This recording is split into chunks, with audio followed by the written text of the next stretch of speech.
did the relaxation green, and then we did the dominant red, and then we did the submissive blue and the motivation yellow. Perfect. Yeah, you're a very visual person, so knowing those colors really does help me out with how I want to approach things with you, because I can utilize them just like that. Yeah, I mean, you can even use that with other people too. I think that's a great way for them to visualize because I think everybody has in their mind some color that represents something. Yeah, and I do it with some people. For a lot, it just depends on what I try and get to know them to see what they respond to. Some people are very audio, some people are very visual. So it's just a matter of who I'm working with. For you, in particular, visualization is a very powerful effect on you.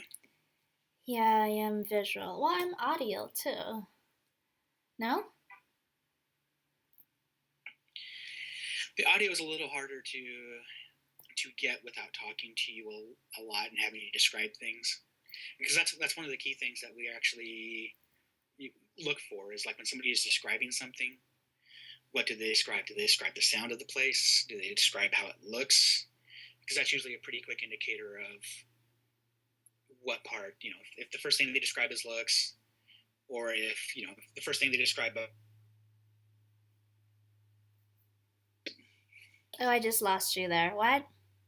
Yeah, I get what you mean. Like, yeah, it's for some people if they what they describe is usually what they're most sensitive to. Yes, that's basically what I was saying. Yeah, but I want to be sharp with all my senses.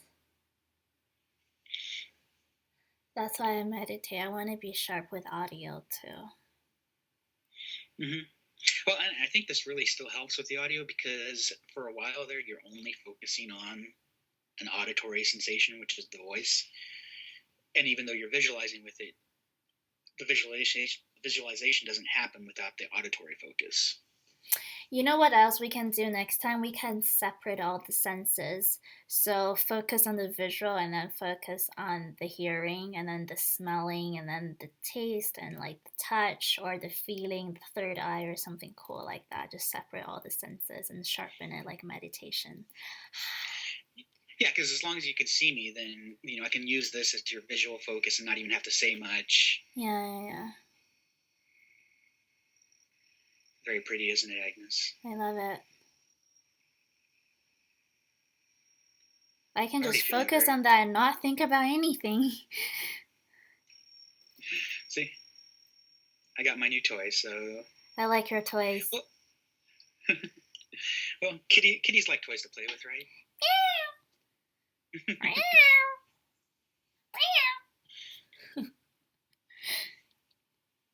But yeah, so definitely we can focus on that, and then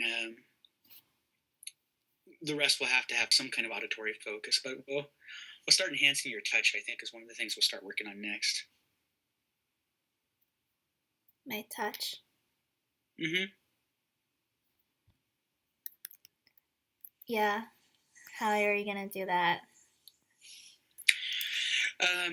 Basically, probably very similar to what I did right now, or with bringing the different aspects to the surface. It's gonna start with probably gonna start with a touch along like in your case right now. I would say, just go ahead and just rub a finger up and down your arm. Just focus on that feeling right now. Make you really aware of that specific sensation. Just touching your arm. Just the lightest finger. Having you stop for a moment. And then doing it again, but imagining that this time, your skin is twice as sensitive. It's slowly guiding you coaching you towards noticing those feelings even more. Because that's something I tend to do, especially with the pleasure-based sessions I do with people. I like that. Is to make their body even more sensitive to pleasure. Nice.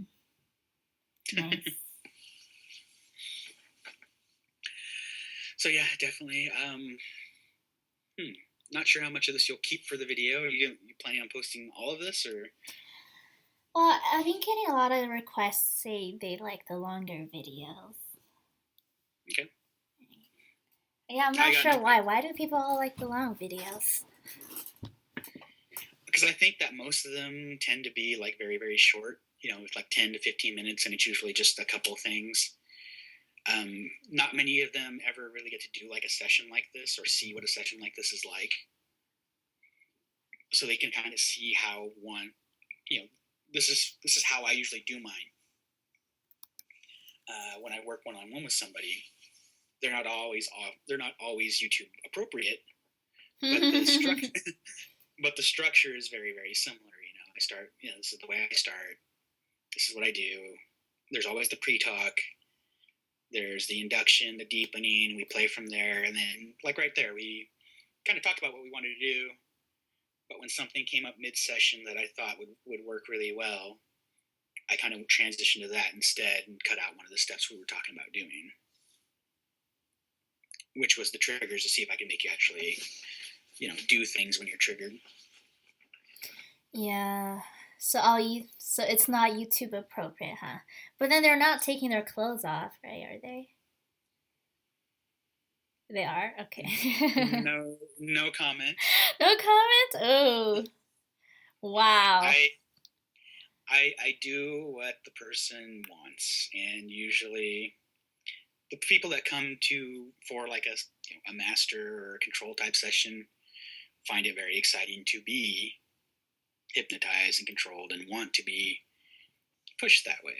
Lucky you. Get to see all women naked and stuff. That's why you don't need a girlfriend.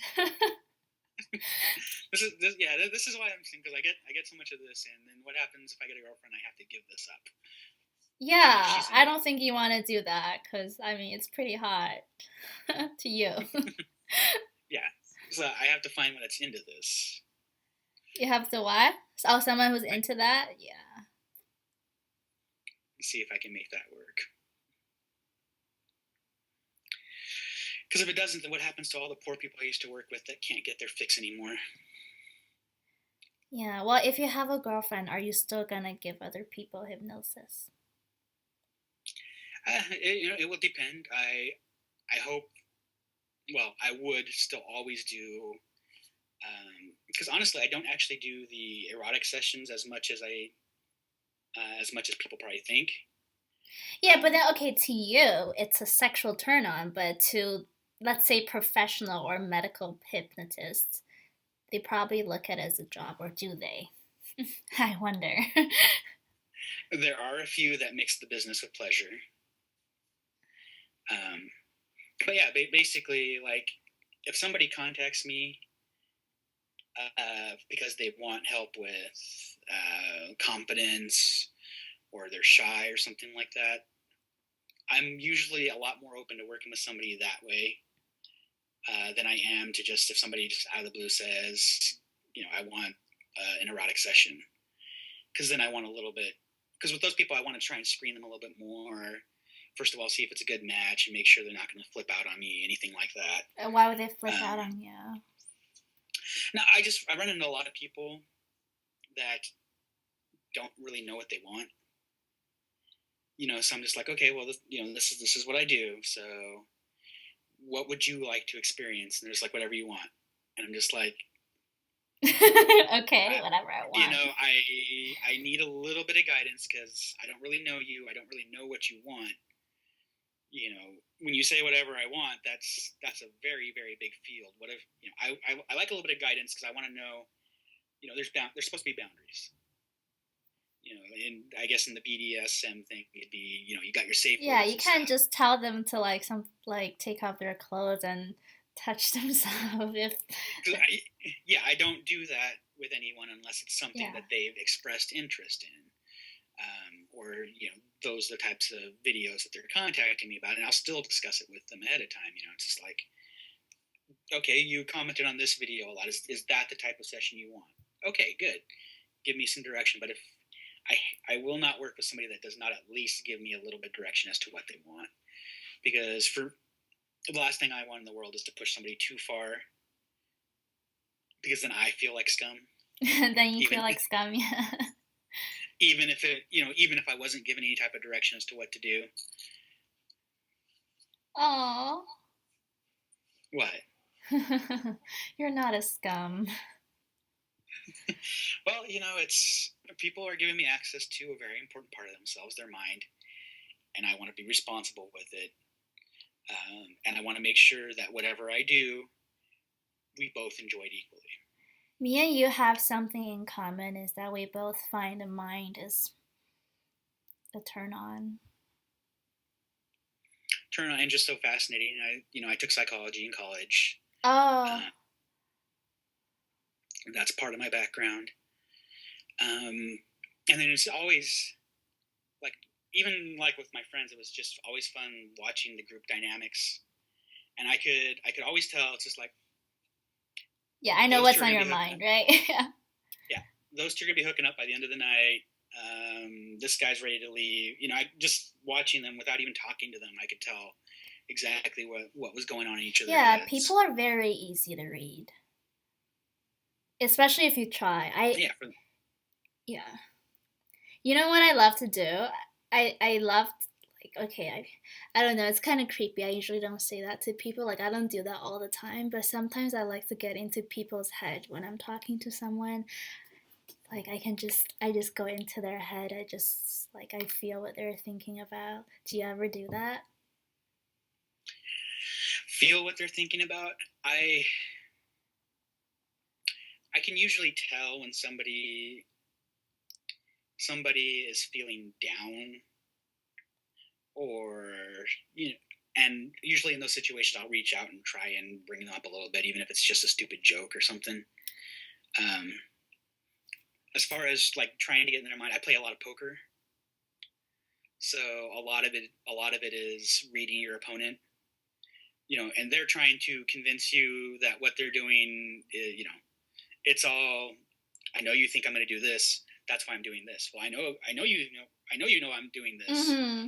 It's So like it's a lot of chess that. too, right? Yeah. So it's always watching for that, watching for the little physical cues, trying to read their motivation for the way they played their hand before finally making my decision